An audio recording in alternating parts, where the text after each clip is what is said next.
Pertama, tandanya adalah lebam mayat beberapa jam setelah mati. Lebam mayat ini adalah munculnya lebam atau warna biru pada bagian kulit, ya, bagian kulit, ya, terutama di bagian tertentu ya, seperti di bagian lengan, ya, bagian bawah lengan yang nempel pada lantai atau menempel pada bagian kasur, ini di bagian sini, kemudian di bagian punggung, bagian pinggang, kemudian bagian bawah tungkai itu mulai membiru. Itu disebut dengan lebam mayat. Kemudian gejala tanda yang lainnya adalah kaku mayat. Kaku mayat itu sudah lebih dari 4 jam, maka pasien atau korban yang sudah dinyatakan mati mengalami kaku mayat, atau bagian tubuhnya sudah mulai kaku, ya, karena sudah tidak ada saraf, sudah jaringan tubuhnya sudah tidak bekerja, sel-sel sudah mati semua, jadi mengalami gangguan kaku mayat. Mulai ada bau, ya, atau membusuk. Pada kondisi tertentu bau mayat ini tergantung dari suhu lingkungannya. Ya. Kalau ditemukan pasien, ditemukan korban pada suhu rendah atau suhu yang dingin, maka bau itu tidak begitu menyengat. Tetapi jika pada suhu yang lingkungan yang panas, ya, misalkan di pantai, di laut, yang panas suhunya, maka bau mayat ini sangat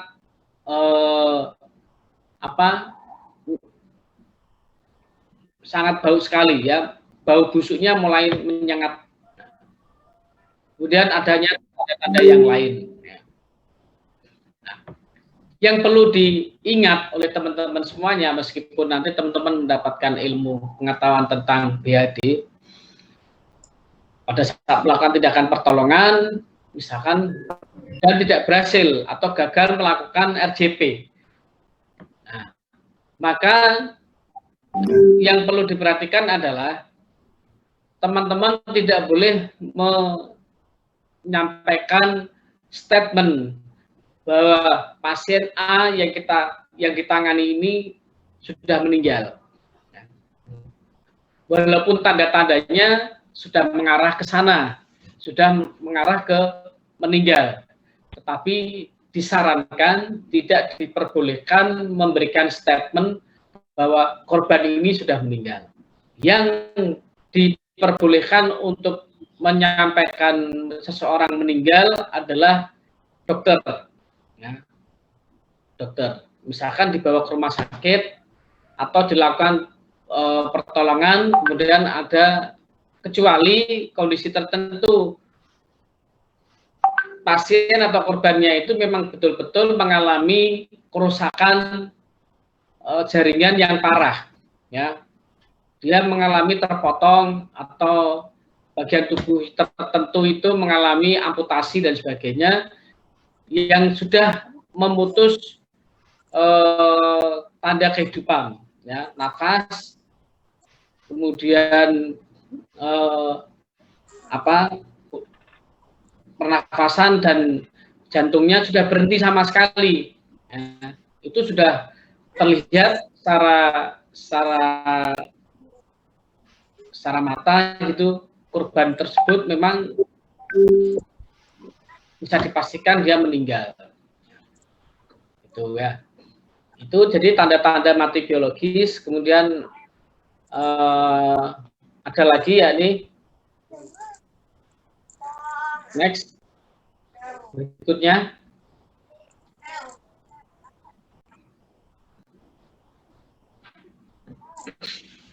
Kita masuk ke CPR, cardiopulmonary resuscitation, atau bahasa sederhananya adalah RJP.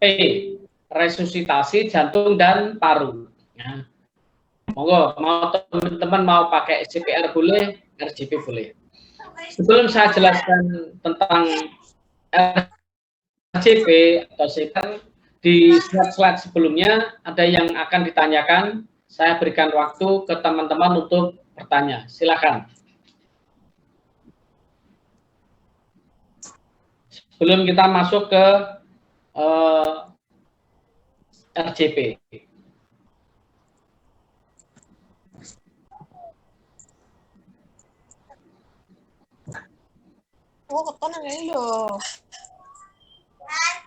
Baik, dari teman-teman kalau ada yang ingin bertanya dipersilahkan. Permisi, Silakan. Saya Malaksana dari kelompok 3 ingin bertanya, Pak. Ya. Kalau misal orang dikatakan mati suri itu berarti dia masih berada di mati klinis ya, Pak, bukan belum di mati biologis. Oke. Pertanyaannya, kalau fase korban atau pasien yang masuk kategori fase mati suri ya, kalau tadi diistilahkan mati suri, ya itu tadi yang saya sampaikan, dia mungkin masuk pada fase mati biologis, ya, fase biologis. Tetapi secara medis kita tidak bisa menjelaskan, ya, tidak bisa menjelaskan bahwa mati suri itu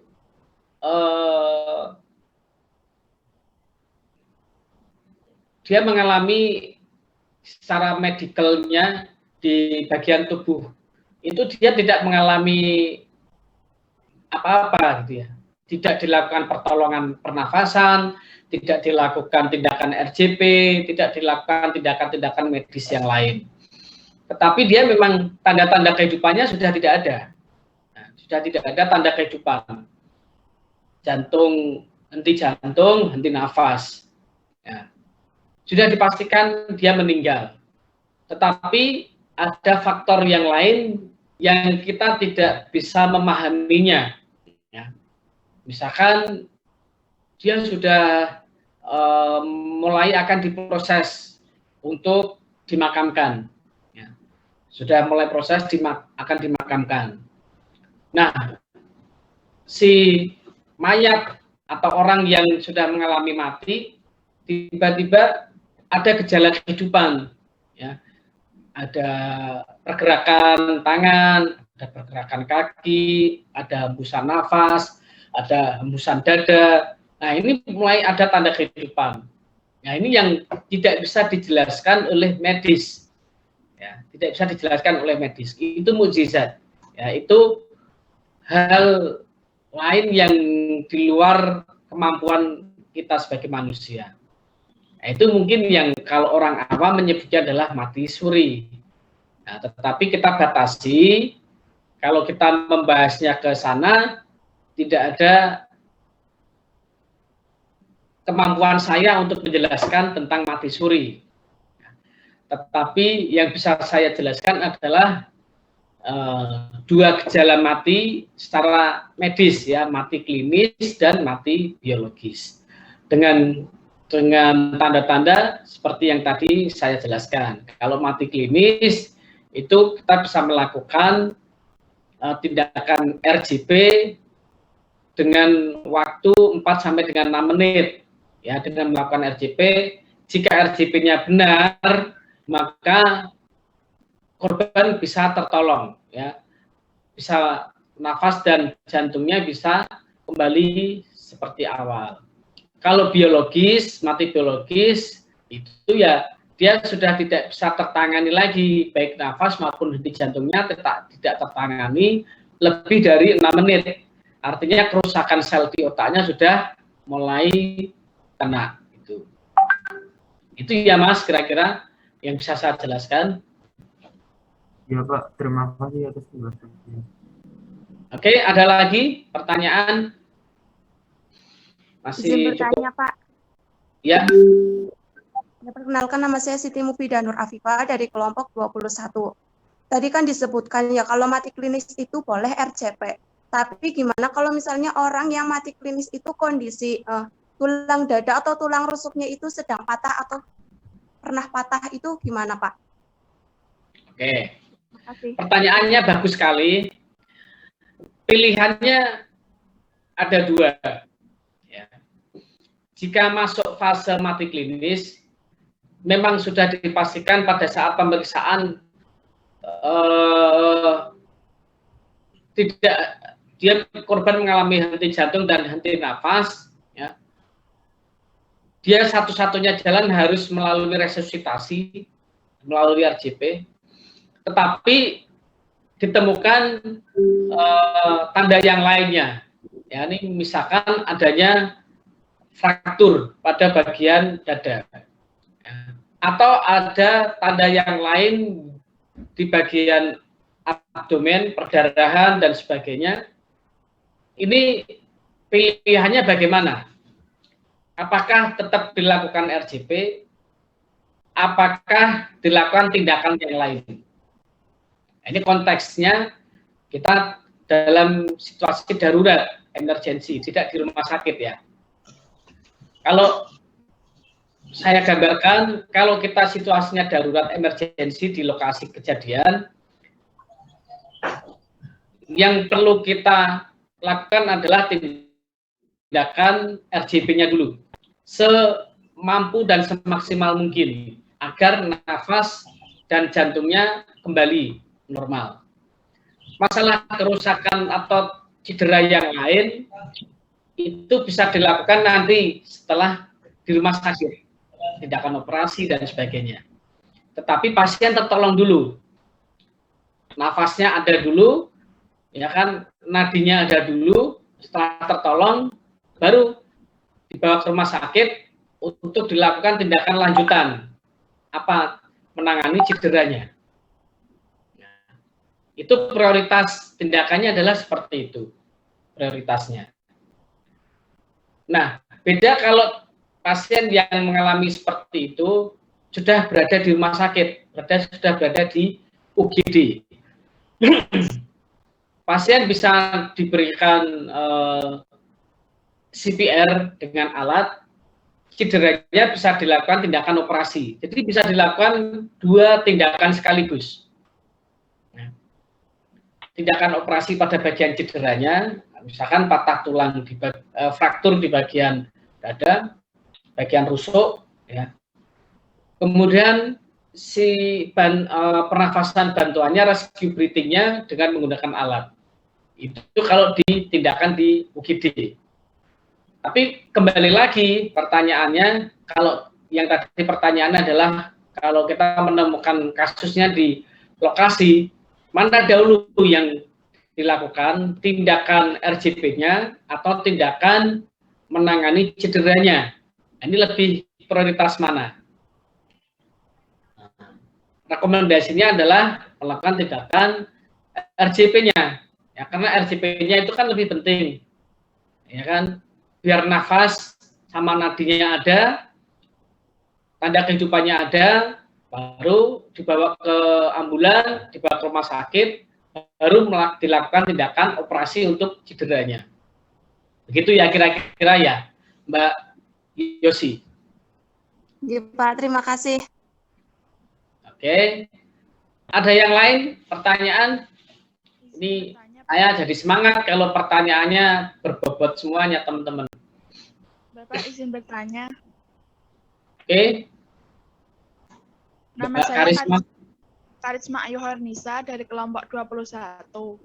Untuk kasus korban yang tidak sengaja menggigit lidahnya, itu untuk pemberian jalan nafas, itu sama seperti yang telah dijelaskan atau mungkin ada penanganan lebih khusus gitu, Pak?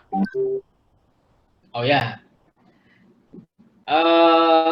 begini, kalau yang digambarkan korban menggigit lidah, biasanya dia mengalami kejang pada bagian otot rahang ya, otot rahang, dia sudah keluar. Kalau tandanya seperti itu, tidak perlu dilakukan tindakan rescue breathing. Dia kan sadar berarti kan, ya kan? Dia sadar menggigit, ya kan? Dia dalam keadaan sadar. Kalau sadar, berarti tanda kehidupannya ada dong. Nafasnya normal, nafasnya ada lah minimal ya, bukan normal, nafasnya berarti ada. Kecuali kalau korban yang tidak sadar itu dia tidak ada kejang, lidahnya pasti akan masuk ke dalam dan mulut bisa dibuka. Tapi kalau korban sadar seperti yang tadi Mbak bilang, dia menggigit, berarti dia sadar. Kenapa harus diberikan tindakan bantuan nafas? Kan korbannya sadar, ya kan? Bantuan nafas diberikan untuk korban yang mengalami apa? Henti nafas. Ya. Kalau henti nafas diberikan bantuan nafas, rescue breathing. Tapi kalau korban yang menggigit sampai bisa menggigit lidah, ya kejang, berarti dia ada kesadaran.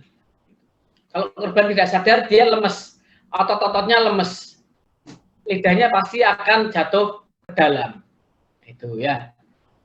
Nah, pertolongannya kalau misalkan tidak ke nafas buatan ya, korban yang mengalami gejala seperti itu, menggigit lidah atau dia mengalami kejang, bisa dibuka dengan benda.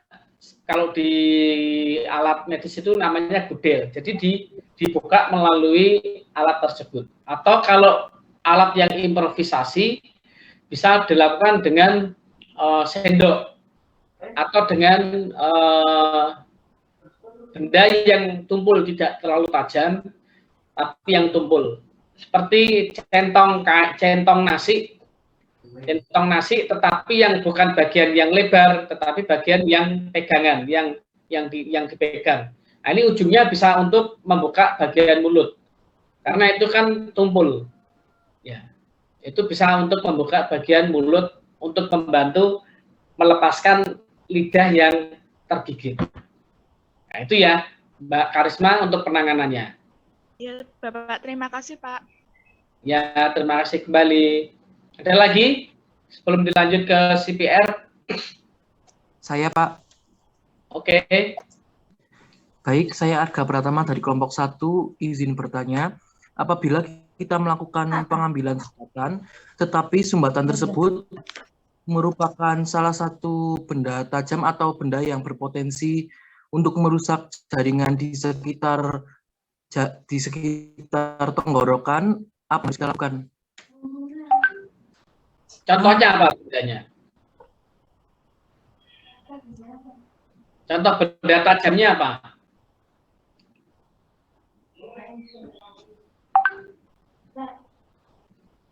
Mas Arga.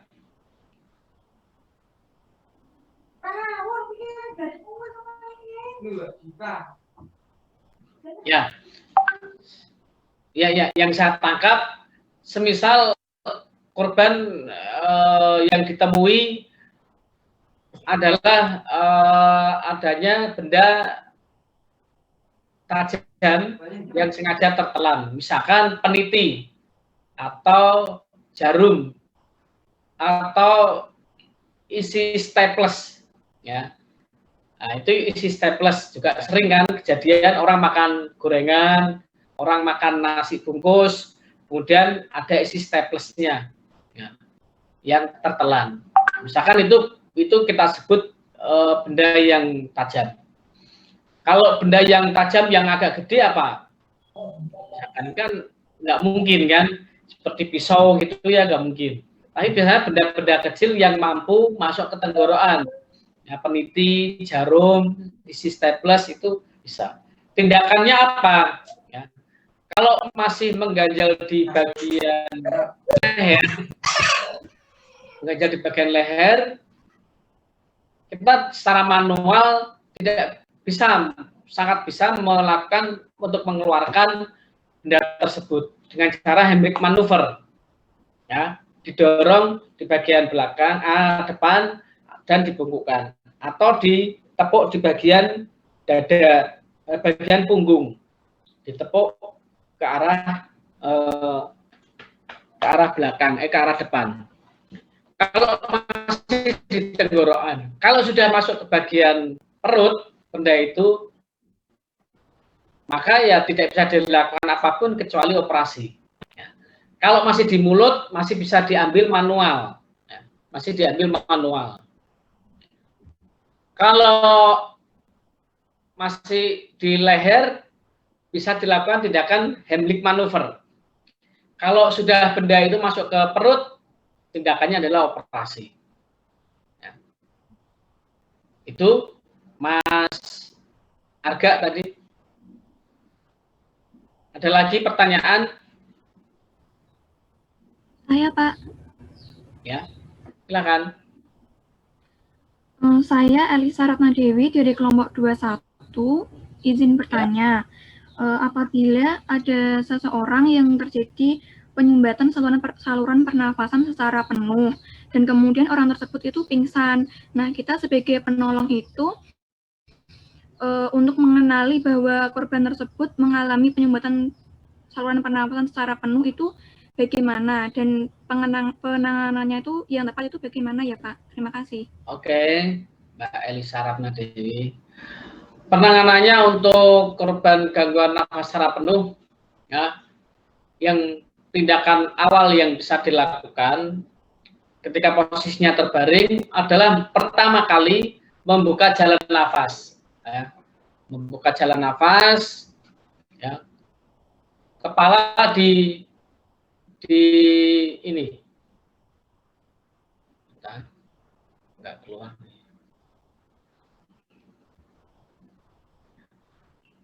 Kepala didongakkan ke belakang, mulut dibuka secara lebar agar jalan udara nafas ini terbuka lebar. Kemudian cek bagian mulut, rongga mulut, ini dicek apakah ada benda lain yang bisa menyumbat. Kalau ada segera dikeluarkan atau diambil. Kemudian dengan posisi kepala tertengadah atau terbuka, maka bisa dilakukan rescue breathing atau bantuan nafas. Kalau bantuan nafas itu tidak masuk secara maksimal, berarti ada gangguan lain yang menyumbat di batang tenggorokan atau sampai ke dada. Ya. Ini yang perlu diperhatikan. Ini contohnya sumbatan jalan nafas secara penuh. Kalau bendanya itu sudah masuk bawah, tentunya ada pertolongan tindakan yang lain yang dilakukan adalah tindakan medis, ya. Itu butuh waktu cepat, ya, butuh waktu cepat dalam tindakan itu. Tetapi kalau yang bisa dilakukan teman-teman pada saat tindakan penanganan awal adalah membuka jalan nafas, mengecek bagian rongga, pastikan tidak ada sumbatan apapun dari mulut ke dada. Kalau itu sudah dipastikan tidak ada sumbatan benda yang menyumbat, maka dilakukan rescue breathing, ya. Tidak resusitasi, ya. Kalau resusitasi itu di dada. Kalau rescue breathing ya hanya pernafasan saja, yang tadi skemanya adalah 24 kali per 2 menit. Ya, selama 2 menit 24 kali untuk orang dewasa. 40 kali 40 kali per 2 menit untuk anak-anak. Dan 80 kali per menit untuk bayi yang baru lahir. Ini yang perlu diingat. Jadi pastikan dulu sumbatan jalan nafas tidak ada sumbatan, ya, pastikan dulu. Itu untuk gejala atau untuk tanda sumbatan jalan nafas secara penuh. Oke, Mbak siapa tadi? Khairunisa, ya. Itu ya Mbak ya. Jawabannya seperti itu. Ada lagi? Saya, Pak. Ya. Saya Farah Silakan. Zaitun Kusnulita dari kelompok 19. Baik, Pak. Terima Izin kasih. bertanya, apabila ada kasus anak kecil, umur Ya. balita, tidak Mhm. sengaja bermain pistol mainan dan di hidungnya itu dia kemasukan peluru mainannya itu loh, Pak. Nah, itu tindakan kita bagaimana, Pak? Terima kasih. Oke. Ya, itu sering terjadi ya. Benda bulat seperti mainan itu masuk ke bagian hidung. Nah, kemudian tersengal. Jadi artinya secara tidak sengaja malah terhirup, ya, terhirup oleh si anak masuk dalam. Tindakan awal yang bisa dilakukan adalah ya, menutup bagian satu hidungnya, menutup,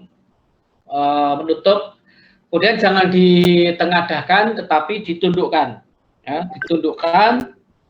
Kalau bisa terlihat benda itu masih terlihat, ya, bisa diambil secara manual untuk dikeluarkan. Jika tidak terlihat, ya, bendanya itu tidak terlihat, maka biarkan seperti itu, oleh penolong segera dibawa ke layanan medis, ke puskesmas, ke klinik dan sebagainya, agar dilakukan tindakan medis di sana, ya, karena itu sudah terlalu dalam, jadi tidak bisa dilakukan secara manual untuk diambil, ya. Tapi jangan diposisikan tengadah atau diposisikan tertidur, jangan. Jadi diposisikan berdiri, kepalanya agak menunduk, ya. Kalau bisa ditutup satu hidungnya biar tidak menghirup terlalu dalam. Ya. Kalau terlihat bendanya bisa dilakukan manual. Kalau tidak bisa terlihat, maka segera dibawa ke medis untuk dilakukan tindakan medis di puskesmas, rumah sakit, di klinik, atau dimanapun tempat yang terdukung untuk tindakan medisnya. Itu ya tindakan yang bisa dilakukan oleh penolong. Begitu, Mbak siapa tadi ya? Iya, Pak. Terima kasih. Ya, Farah Zaitun. Terima kasih kembali. Yang lain silakan.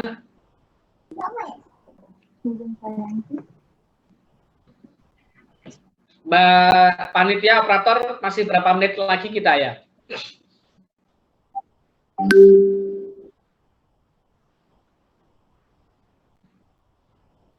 Ini Pak, 10 menit lagi Pak. Izin masuk Bapak, masih 10 menit lagi. Ya, satu lagi pertanyaan, nanti saya lanjutkan ke CPR ya.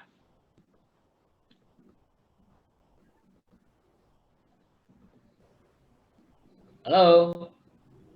Iya, baik, teman-teman yang mau bertanya, dipersilahkan. Satu orang penanya lagi. Pak, saya izin bertanya. Ya. Saya Wilda Selma Malia dari kelompok 21. Izin bertanya, misalkan ada orang yang tidak sadarkan diri, sudah di RJP, tapi sudah di RJP, sudah ada nadinya dan sudah bernafas, tetapi masih lemas, tindakan selanjutnya itu apa, Pak? Terima kasih. Baik. Berarti setelah tindakan RJP, setelah tindakan BAD, berhasil semuanya, pasien sudah sadar, apa yang harus dilakukan? Itu namanya tindakan treatment, tindakan perawatan, atau tindakan recovery. Jangan langsung diberikan minum, ya, jangan langsung diberikan minum, tetapi biarkan dulu pasien atau korban itu memulihkan tenaganya, ya, bisa didudukkan setengah duduk, bersandar, ya, bersandar, kemudian biar dia mengembalikan kemampuan kesadarannya, dia harus habis mengalami apa, biar dia bisa ngomong, dia bisa menceritakan apa yang terjadi, ya kan, kemudian nafasnya sudah spontan, sudah stabil, dia sudah bisa menguasai diri kesadarannya, baru mungkin secara pelan-pelan diberikan minum, ya, tapi jangan banyak-banyak, diberikan minum. Oke, itu tindakan yang bisa diberikan setelah berhasil melakukan RJP. Oke, begitu Mbak jawabannya. Terima kasih, Pak.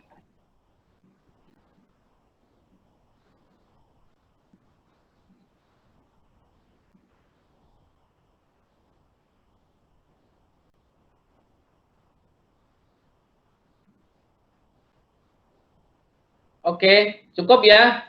Kita kembali ke materi, saya lanjutkan, saya habiskan karena sudah mau habis. Nanti biar selesai dulu. Sebelumnya maaf, saya mohon izin untuk minum dulu.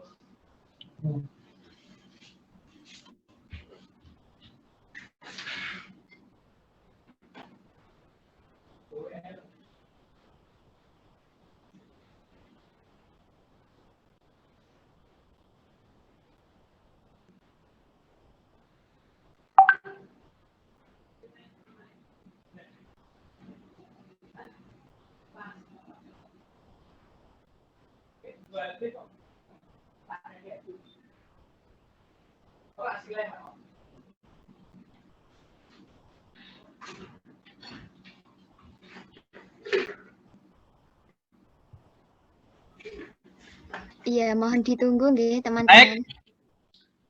Terima kasih untuk penunggu. Saya minum dulu tadi. Saya lanjut untuk materi CPR, ya. Ini kurang sedikit. Cardiopulmonary resuscitation atau CPR atau istilah lainnya adalah RJP, resusitasi jantung dan paru. CPR harus dilakukan segera. Sebelum melakukan CPR, tentukan apakah tidak respon, tidak ada nafas, dan tidak ada nadi. Langkah-langkahnya di awal adalah penolong melakukan tindakan responsibel atau melakukan tindakan merespon si korban. Ya. Jika dipanggil tidak respon, ditepuk tidak respon, kemudian dicubit tidak ada reaksi, berarti itu negatif semua, ya, responnya negatif. Nah, maka langkah selanjutnya adalah meminta bantuan, ya, meminta bantuan. Ambulan, kemudian tindakan yang lainnya, meminta bantuan dokter atau apa, diteleponkan untuk meminta bantuan. Setelah melakukan respon sudah dilakukan, tidak ada, meminta bantuan sudah, maka tindakan tahapan berikutnya adalah memeriksa ABC, ya, airway atau jalan nafas, breathing, memberikan bantuan nafas, kemudian sirkulasi, periksa, ya. Sudah, setelah ABC-nya dilakukan, apa hasilnya? Tidak ada jalan nafas, tidak ada nadi, tidak ada nafas, ya. Maka sudah dipastikan kalau nadinya negatif, nafasnya negatif, maka yang dilakukan adalah CPR. Ya. CPR atau RJP. Skemanya adalah atau hitungannya, next, silakan. Ini posisinya dulu ya, tekniknya. Nanti ada hitungannya. Lokasinya, titik tekannya adalah di bagian ini yang di gambar tengkorak itu ada tanda X, itu adalah titik kompresinya. Ya. Jadi di atas tulang pedang, ya, di atas tulang pedang itu di atasnya kira-kira 2 jari. Itu titik kompresi atau titik tekannya. Nah, itu bisa dilihat di bagian bawah, cara penekanannya, ya ini tangan seperti ini, ya ditautkan atau dikaitkan, kemudian yang menekan adalah bagian bagian telapak tangan. Itu. Kemudian di sini kedalaman 3 sampai 4 cm, ya, 3 sampai 4 cm. Tekanannya adalah di bagian pundak, ya, bagian pundak penolong. Tekanannya lurus dengan pundak penolong. Oke, itu posisinya titik tekannya. Next.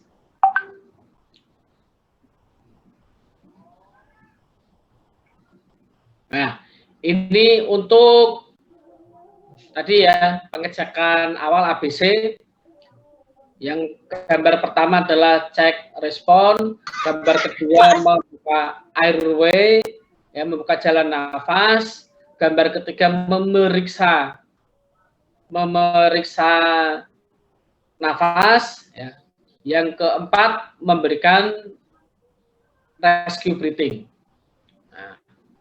Dengan alat, kalau itu dengan mode, dengan device breathing, ya, dengan alat. Oke, lanjut. Nah, ini contohnya. Gambar kelima memeriksa nadi, ya, pada karotis. Ya, kalau korban tidak sadar, memeriksa nadinya adalah nadi karotis di bagian pangkal samping leher, ya. Ini memeriksa karotis. Kemudian gambar ke-6 titik penekanan tadi di atas tajuk pedang. Posisi tangannya adalah tegak lurus, tekanannya pada pundak dan memberikan breathing response.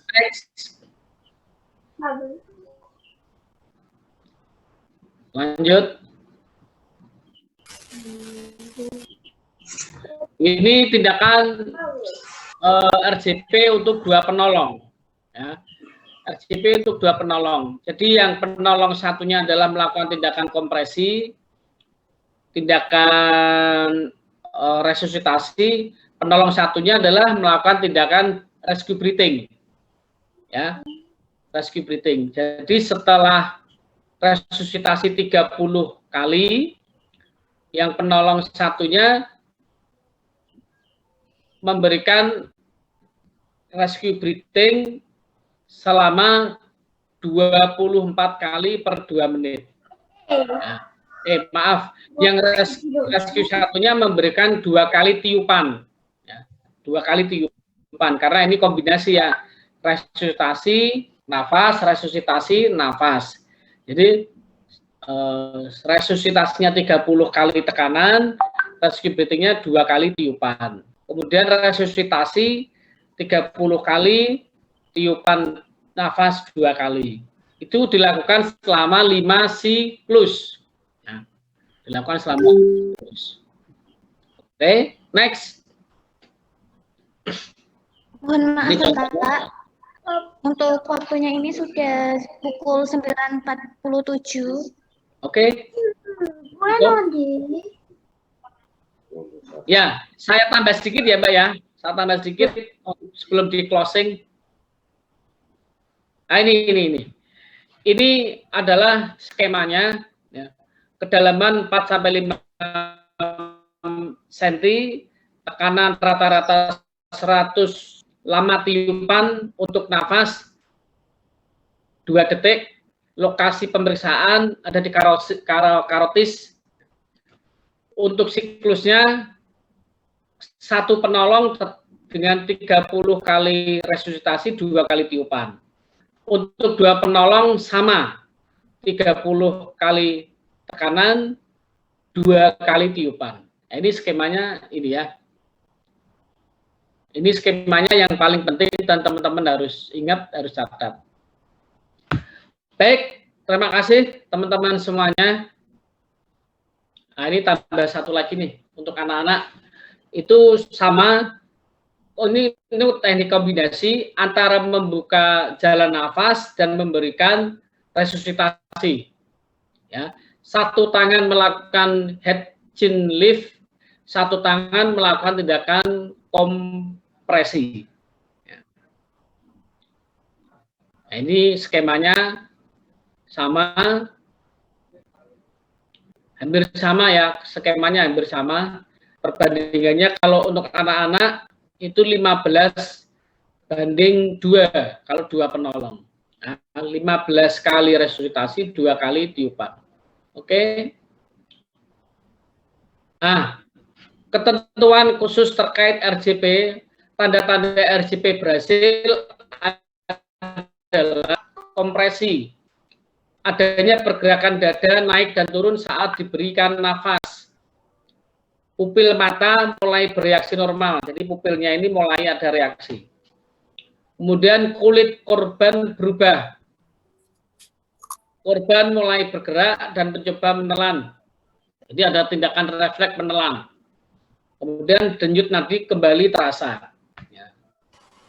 Nah, ini yang kapan saat tidak memulai CPR-nya atau kapan RJP itu tidak boleh dilakukan. Ya. Ketika ada kaku mayat, ada membusuk, ada komplikasi ya itu. Nah, komplikasinya adalah jika seperti adanya kerusakan jaringan, adanya kerusakan pada rangka dada, rangka tulang, itu adalah komplikasi. Ya. Terlihat komplikasi pada bagian dada. Oke.